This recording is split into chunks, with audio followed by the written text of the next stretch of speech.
Hello there, I hope you are having a wonderful day. In my last video, I was talking about the basic setup of the EverWebinar software, so you can create automated webinars for whatever you are promoting or selling, or perhaps you just want to share some great information with your audience. But in this video, we are going to go through some of the more advanced features of EverWebinar, so you can really set it up the way you want it and adjust the functionality to get the most out of this software. So let's get started.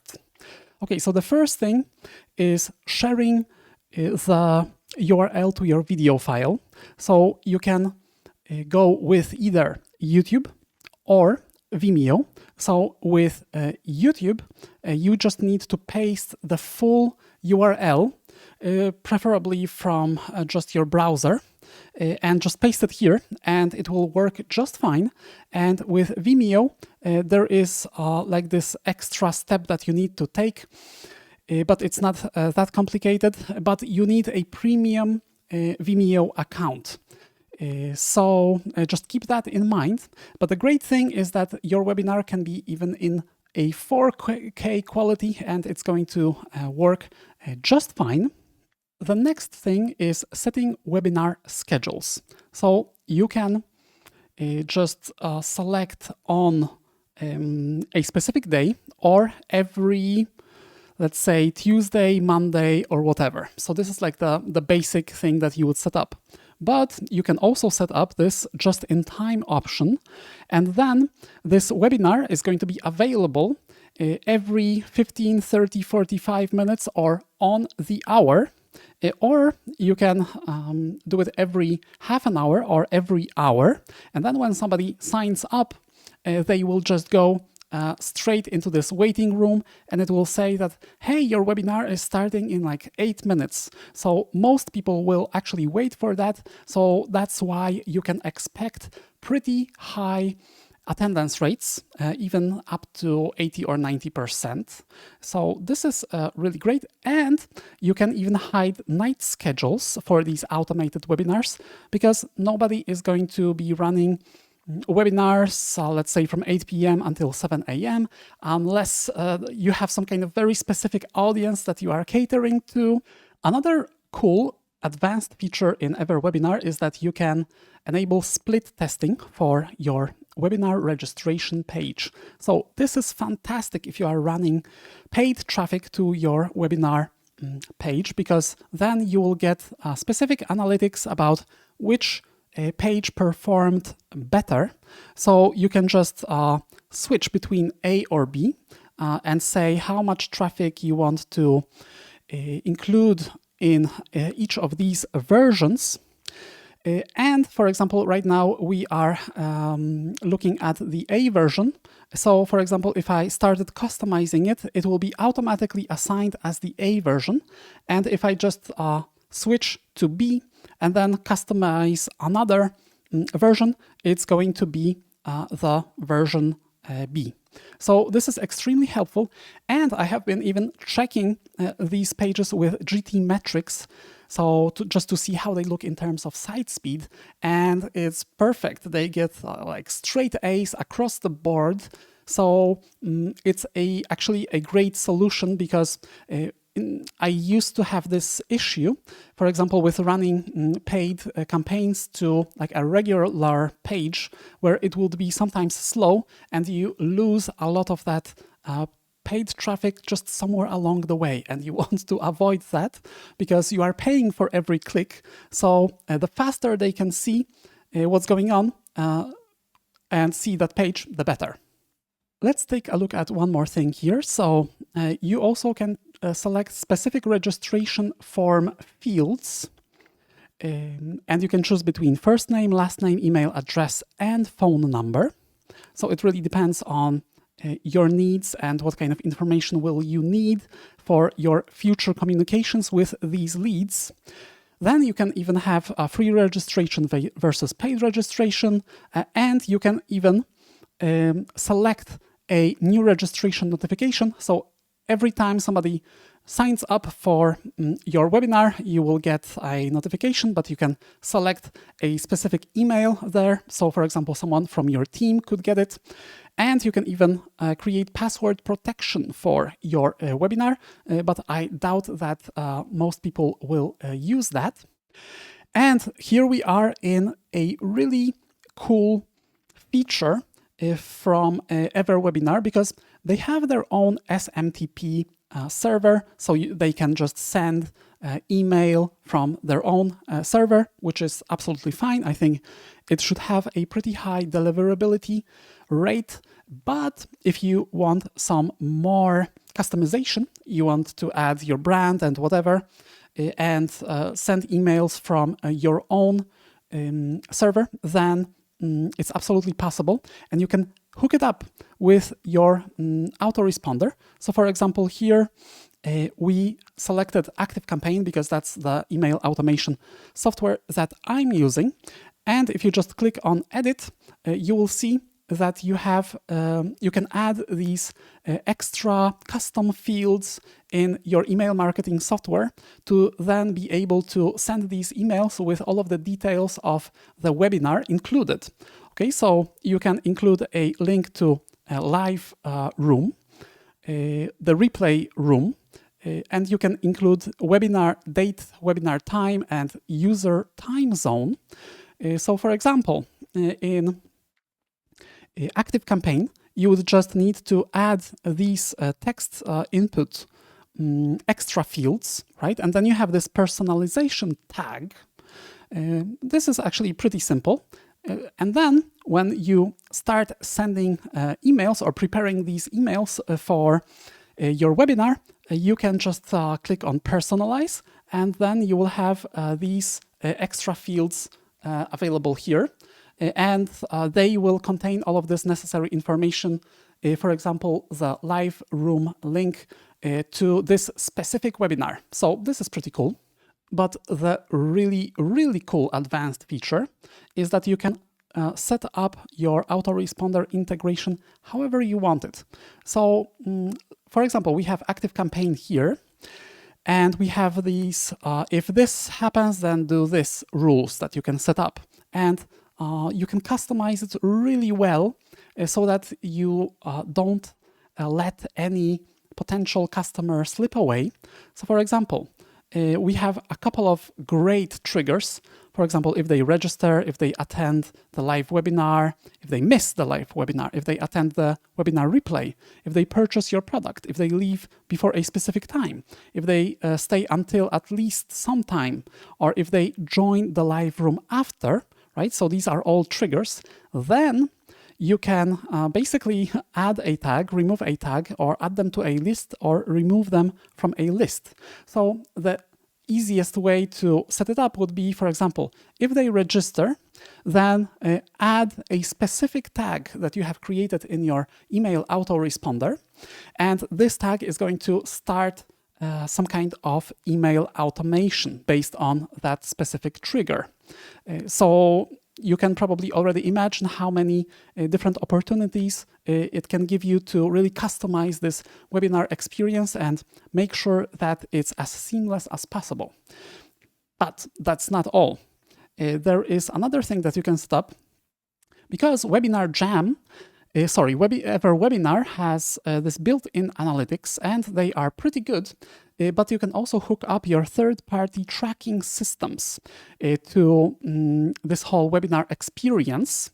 So you can embed third-party tracking tokens, for example, from Google Analytics or Facebook ad tracking, etc. Depends on where the traffic is coming from.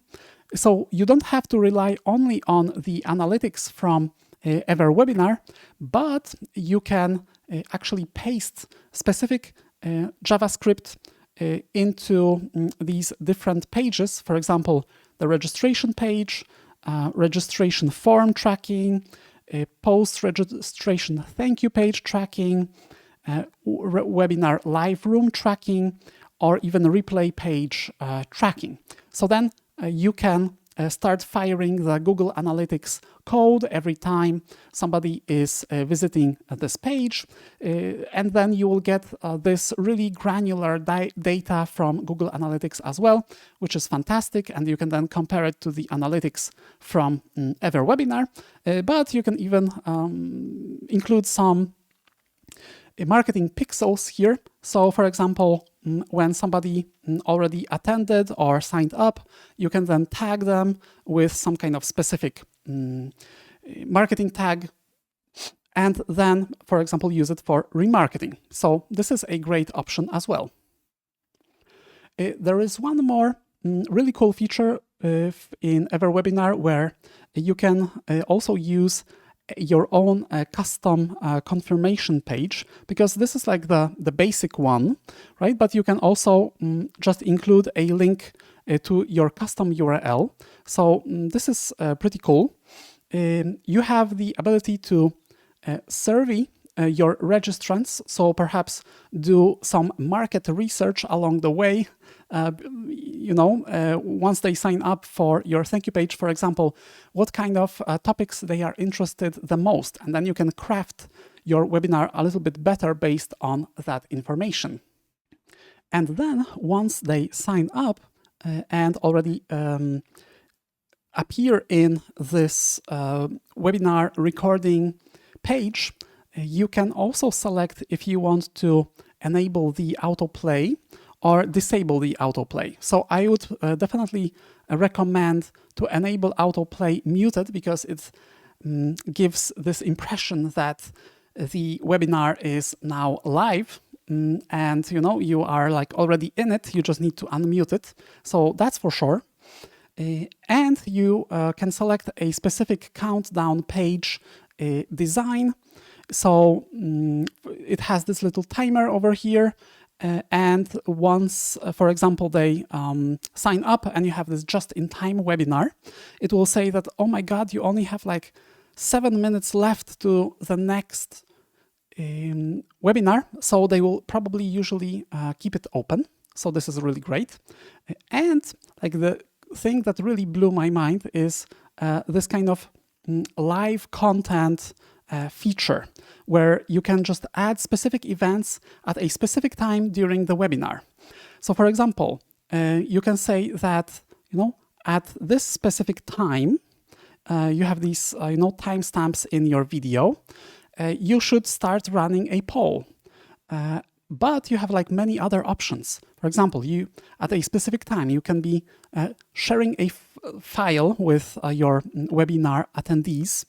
You can make a specific announcement. There can be a sticky message. And this is a really great one, a product offer, right? So at a specific time, you can display this box. You can upload an image here and add a call to action.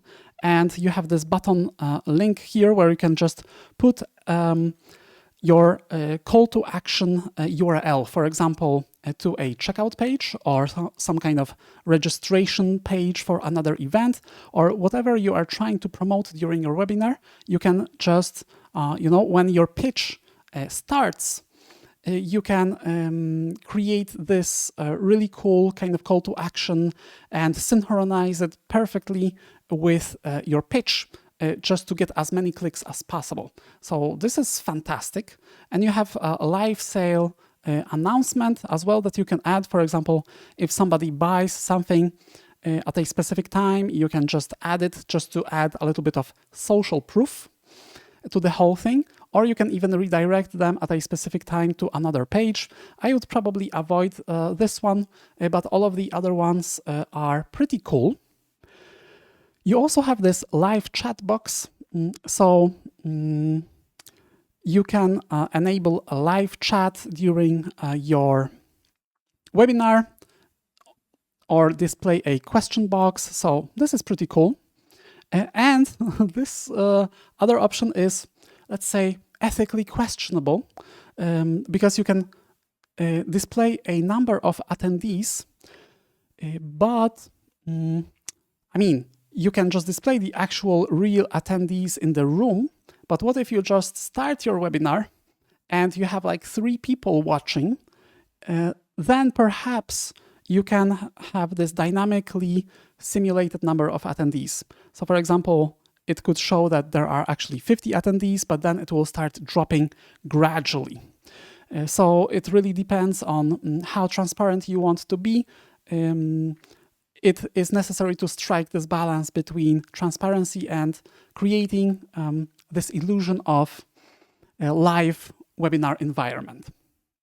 Then the next thing is that you can enable this webinar replay recording, and it will have its specific page, and then you can use this custom field, replay room link, to then create another automation where you send all of the people who have attended, who have not attended the webinar, so you can just keep on reminding them about the replay page to make sure that everybody who signed up actually sees at least a little bit of the webinar.